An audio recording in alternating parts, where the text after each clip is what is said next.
Hey guys, what is up and welcome to a very special League of Legends video. Today we're finally going to be talking about the 4 new Yasuo build paths. 2 of them being for mid lane Yasuo, 2 of them being for top lane Yasuo. I know this is a video a lot of you have been waiting for, so if you end up enjoying it, let me know by hitting the like button. But to make this video even better, I brought in a special guest, someone who plays Yasuo solely in Master and Challenger Elo. A player that is respected by all Yasuo players and Yasuo mains. I'd like to welcome Arcadata. Hey guys, I'm a high-elo player with 1 million mastery points on Yasuo, playing on the EU West. I'm mostly known for my montages on YouTube and for my streaming channel on Twitch, so if you'd like to see more of my content, feel free to check the links down below. Today, I'm joining Red Mercy to plan the build for the patch 6.11. We have been working on this together for a week, trying to optimize the build path and adding as much in-depth information as we could.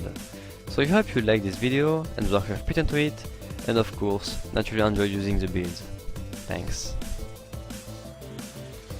Alright guys, so I'll start things off first in this video by talking about the 2 different Yasuo builds you can do for the mid lane. First, I'll give you guys the basic rundown of the build to know what to expect from a simplistic viewpoint, followed by a little bit of a more in-depth analysis. So the first build we'll be talking about is one that utilizes the new Triforce in the mid lane, or Triforce mid as we're gonna call it in this video. So the core items will be as follows: your boots of choice, usually Merc boots, followed by the Static Shiv, Trinity Force, and then the Infinity Edge. A lifesteal item usually being Bloodthirster, and then your item of choice usually being something like a Sterix Gauge. Now the order is as follows: Static Shiv into either the full Trinity Force into Infinity Edge, or you can go Static Shiv into the Phage, then Infinity Edge, and then finish the Trinity Force, or you can go Static Shiv into the Cloak of Agility for the 100% crit chance, into the Trinity Force, and then finish off the Infinity Edge. Now this build, even though it's quite good, is very situational that you usually only want to do when you're facing an enemy team with either a lot of squishy champions or a lot of champions with skill shot abilities. Because the idea behind this build is to have a lot of burst with the sheen effect from Triforce, while also having a lot of mobility thanks to the Phage aspect of Triforce, helping you dodge a lot more skill shots while also giving you the CDR, which will in turn also give you more wind walls to block those skill shots. Now if you want, you can definitely switch out the Static Shiv for a Phantom Dancer. And here's the quick reason as to which one you want to have and when. Now for this Triforce mid build, you want to have Static Shiv when you're versing a mid laner that has a lot of issues CSing under tower, so you push in the wave as often as possible, which in turn will also help you roam. But if you feel like you'll be playing this game a lot more like a split pusher trying to get towers and duel people 1v1, then the Phantom Dancer is a lot better, also because you will not kill the minions whenever the Static Shiv procs, so you're able to abuse your E ability more often. All in all, this Triforce mid lane build is somewhat expensive, but it does have a lot of burst damage, great synergy between the Infinity Edge and the extra damage coming out from Static Shiv's lightning, on top of also being able to stack the Static Shiv more often thanks to the move speed offered by Trinity Force. The last item in this build is the optional one, where you can choose between something like a Sterix Gauge, which synergizes with the sheen component of your Triforce, Guardian's Angel, Spirit Visage, which is a good one if you have Warlord's Bloodlust and especially Bloodthirster to get more lifesteal, or something like a Randuin's. It all comes down to what you're facing. Are you fed and you want to get a little bit tankiness while still not sacrificing a lot of damage? Sterix is fantastic. Do they have a lot of mixed damage? Guardian's Angel. Do they have a lot of magic damage? Spirit Visage. Do they have a lot of physical damage? Randuin's. There are also going to be 2 rune pages and 2 mastery pages depending on what kind of playstyle you prefer. If you're someone that likes to play very aggressive and you feel very skilled on Yasuo and that you can outplay and destroy your opponent in the laning phase, then you want to get the Fervor of Battle from your masteries. Your runes with Fervor of Battle and Trinity Force mid should be as follows. For your reds, you want 3 flat ADs and 6 attack speeds, while also having 1 attack speed quint and 2 lifesteal quints. And the reason is simple: you don't have Warlord, so you don't have the lifesteal from that, and you don't get Bloodthirster until very late into the build, so the lifesteal quints will help you quite a bit. However, if you want to play somewhat of a more passive laning phase and go for more of the late game playstyle, then you want to go for the Warlord's Bloodlust with a rune page as follows: flat AD reds, armor or HP per level yellows, flat MR or MR per level blues, and then you want to go for the attack speed quints. And in terms of summoners, I usually recommend going for exhaust, but if you feel like you can destroy your mid lane and cheese your opponents, ignite can work. But all in all guys, that is the first build, being the Triforce mid lane.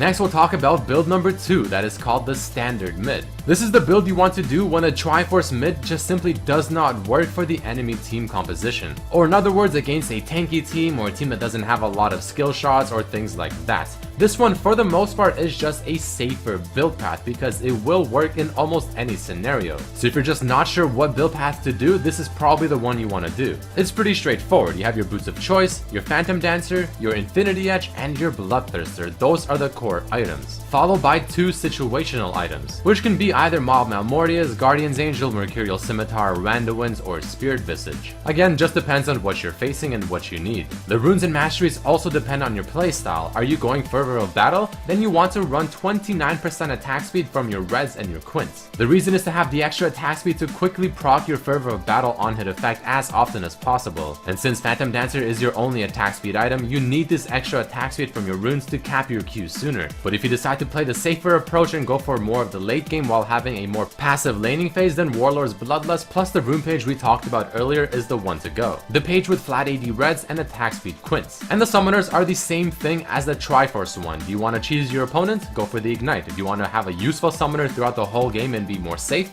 go for the Exhaust. But all in all, the flat AD you get from your runes whenever you go the Warlord's Bloodlust helps you actually utilize the Warlord's Bloodlust a bit more effectively in the laning phase. But now that we got the 2 mid lane build paths for Yasuo out of the way, I'm gonna pass it off to Arcadata to go over the 2 top lane builds as well. Okay, so I'm gonna present 2 builds for top lane with 2 different playstyles. I'll start with the Frozen Force, being my signature build, then we'll talk about the Split Push Duelist build, which is much more damage oriented. So let's get started. Frozen Force is a Bruiser Yasuo build which uses Trinity Force and Frozen Mallet as its core items. It provides a decent amount of tankiness, but what's really interesting is the synergy between the flash from Triforce and the slow from Frozen Mallet. It allows Yasuo, an already hypermobile champion, to move even faster and to have a lot of stickiness. The next item you are gonna get are mostly situational, but I'd recommend using those in most scenarios. First, a Guardian Angel, because we need some resistance after getting 800 HP. Then, Sunfire and Serra Gauge, to increase both the tankiness and the damage output of the build. There are some variations you can do depending on the enemy team composition, like getting Guardian Angel, Spirit Visage and Warmog against a team with a lot of AP poke, or getting Sunfire, Randuin and Thornmail if you are against a full AD team. Keep in mind that you can adjust the situational items the way you want as long as you mostly build tanky. Now, I know a lot of people are gonna be skeptical when looking at this build, and I totally understand why. The main reason being that we have 0% crit chance. But, while it might look really bad for Yasuo, it's not impacting him that much on a tanky build, simply because anyway you don't have a lot of AD to multiply. In fact, most of your damage comes from Fervor, Shin, Sunfire or even Yasuo's base damage. Now, why so tanky? Because it's what the current meta is all about. Have you seen Bruiser Fist top lane? Or the full tank echo jumping on your ADC, destroying him in a matter of seconds with nothing you can do to save him because he has too much tankiness and mobility? This is what we are gonna turn Yasuo into. An obnoxious diver, almost unkillable, knocking and slowing everyone while still unleashing a decent amount of damage. Though, I wouldn't recommend using this build in every single game. It's optimal when you don't have a tank already on your team, or if you are against an hard matchup like Irelia and want to use a safer build path. But in other scenarios, you might want to use the Split Push Duelist build I'll present in a minute. But first, let's see the rune and mastery setup we are going to use on this Frozen Force build. First of all, for the Frozen Force setup, I'd recommend using a flat attack speed rune page.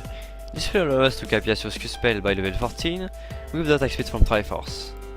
So that's 3 attack speed queens and 9 attack speed marks. For defensive runes, I personally use flat armor and scaling magic resist, but feel free to adapt. For the mastery pages, we have 2 options. The most common one being Fervor of Battle, mostly because it provides a lot of damage to complement this build's tankiness and scale well from early to late game. Further, it synergizes really well with Yasuo's kit and the amount of attack speed we are getting. Now, if you want a safer mastery page, Grasp of the Undying is the way to go. It's really powerful when you are against an hard matchup and you need the extra sustain, tenacity and tankiness to survive. But while it provides a much safer early game, it doesn't scale as well as the Fervor Battle page. And that's all I had to say for this build that I really recommend people to try out. Because in my opinion, it's a really strong build if you wanna act as a front line for your team. And it only suffers from a few weaknesses like being weak against percent HP damage or having to rely on your teammates. Now if you tried this build already and didn't like it, you might want to use a more offensive approach, the Split Push Duelist build. So let's switch to this one. The core items of the split push builds are gonna be as follow. Phantom Dancer into Blade of the Rune King into Infinity Edge. You can swap Blade of the Rune King and Infinity Edge according to your preference, but getting Blade of the Rune King first is much safer. The next items we want to get are Deadman's Plate and Banshee Veils. The goal here is to get as much roaming and dueling items as possible. In fact, Phantom Dancer will provide you the strong 1v1 damage reduction, Blade of the Rune King is really good in duel, especially against tanky champions, Infinity Edge because you want to get the insane damage increase and the 100% crit chance, Banshee because it's really cheap and strong for speed pushing, can actually save you from getting off or taking an important spell from your opponent, and finally Deadman's Plate to improve that speed pushing and roaming aspect thanks to the move speed it gives. Overall, it's a really well-rounded build with some sustain, hybrid resistance, lot of damage against squishes and tanks, and of course a lot of dueling and roaming potential thanks to all the items passive. For this build, keep in mind that we are putting the emphasis on the speed pushing aspect, but you can still play it more as a team fighting build by changing the defensive items a bit, like getting around Ruin and Split Visage instead of Deadman's Plate and Banshee, since the first two are gonna be more powerful in team fights. Now let's see the rune and masteries for this build. We are gonna use 29% attack speed, since it's really strong for long trades, and it synergizes really well with the keystone we are gonna get most of the time, Fervor of Battle. This mastery page provides a lot of damage in a 1v1 scenario, and Fervor is extremely powerful on Yasuo top, so this is the setup you want to get when you are confident. If you are not, you can get this mastery page with Warlord Bloodlust, it will allow you to safely scale, and your late game lifesteal is gonna be really helpful for dueling people. This is the kind of build you want to get when you already have a frontline and your matchup does not require you to build tankiness in order to survive. This can be even more optimal if no one can duel you in the game, which will mean you will be able to split push freely. And that is about it for this video, guys. I mean, there you have it, the current 4 best Yasuo build paths ever since the change in Trinity Force, 2 for mid lane, 2 for top lane. I really hope you guys did enjoy this video with this in-depth information, giving you everything you need to know to play Yasuo successfully in this current patch. I also want to give big shoutouts to Arcadata for joining us in this video, giving his professional insight on a champion he's exceptionally skilled at. So if you maybe do not trust my opinion for whatever reason, then you can 100% trust his. And here's Arcadata one more time with his closing thoughts. Hey, I just want to remind you that you shouldn't play this build without looking at your team comp. I'm especially looking at the Triforce mid build, since even if it's a really enjoyable build that allows us to still get Triforce on the mid lane, it's mostly effective against skill shots and squishes. Then again, Frozen Force is only really powerful when you want to act as a frontline for a team that will be able to back you up, and while the vintage builds are not really situational, they don't bring as much utility as the Triforce builds. So choose wisely and have fun on the Rift. See ya, guys. But we both thank each and every one of you for watching. Make sure to hit that like button if you did enjoy the video. Check out Arcadata's YouTube channel and Twitch stream as well, links down below, and I'll see you guys for the next video. Peace.